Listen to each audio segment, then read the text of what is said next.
Friends, welcome to CSC knowledge. Guys, आज हम लोग देखेंगे how to identify homogeneous and non homogeneous partial differential equation. तो guys, अभी तक हम लोगों ने होमोजेनियस में शॉर्ट मेथड देखा, उसके फॉर्म देखे ax plus B Y, X to the power M Y to the power N, ये सब डिफरेंट डिफरेंट फॉर्म हमने होमोजेनियस में देखा। तो गाइस, यहाँ पे हम लोगों ने पी आई सी एफ सारा चीज कैलकुलेट कर लिया होमोजेनियस का।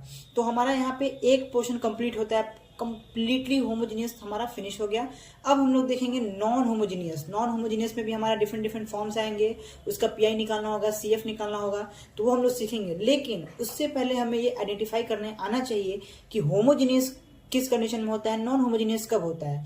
तो देखिए यहाँ पे, for homogeneous it is said to be homogeneous if the order of derivative, क्या order of derivative of each term is same.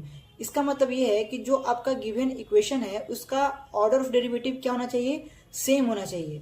तो कैसे, इसका मतलब क्या है, देखिए जैसे कि यहाँ पे d है, तो d क्या है, d स्क्वायर है, यानी इसका ऑर्डर कितना है, 2 है।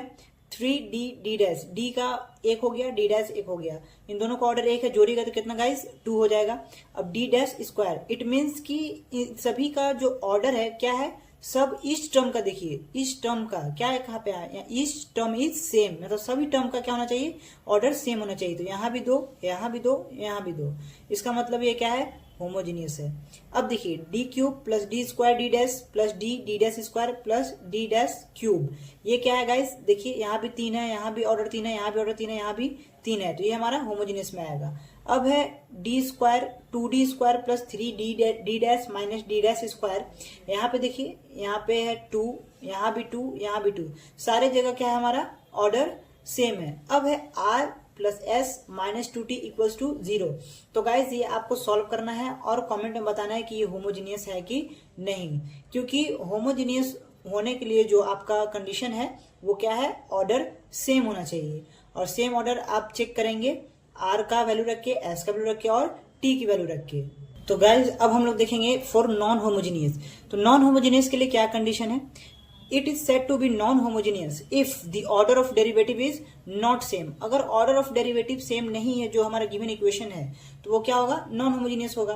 तो नॉन होमोजीनियस के लिए क्या है, देखिए example, d minus D dash square z equals to 0। यहाँ देखिए, यहाँ ऑर्डर ऑफ डेरिवेटिव d का कितना है, 1 है, d डैश स्क्वायर इसका 2 है, इट मीन्स हमारा जो ऑर्डर ऑफ डेरिवेटिव है इस टर्म का क्या है, डिफरेंट है, इसीलिए यह क्या है, हमारा नॉन होमोजीनियस है। D square minus D dash plus D dash minus 1 z equals to 0। यहाँ पे देखिएगा इस कितना है, 2 है, यहाँ भी कितना है, 2 है, बट यहाँ पे कितना है, 1, और यहाँ पे है ही नहीं।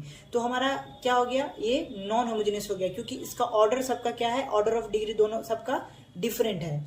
यहाँ पे देखिए D square plus 2 D dash, यहाँ पे भी 2 है, यहाँ पे भी 2 है, यहाँ पे भी 2 है, लेकिन यहाँ पे क्या है, d है, यहाँ पे d डैश है, यानी यहाँ पे 1 है, यहाँ पे 1 है, बाकी सबका 2 है, बट सबका क्या होना चाहिए, ऑर्डर ऑफ डेरिवेटिव होमोजीनियस होने के लिए सेम होना चाहिए, इसीलिए क्या हो गया, नॉन होमोजीनियस हो गया। ठीक है गाइज, लेकिन एक बात बताइए गाइज, अगर ये पार्ट नहीं रहता, ये पार्ट इस क्वेश्चन का नहीं रहता, अगर यहीं तक रहता है डी डैश स्क्वायर, तो ये क्या हमारा होमोजीनियस होता, बिल्कुल होता। क्यों, क्योंकि इसका भी ऑर्डर ऑफ डिग्री 2 है, इसका भी 2 है, इसका भी 2 है, इसीलिए हमारा क्या होता, होमोजीनियस होता।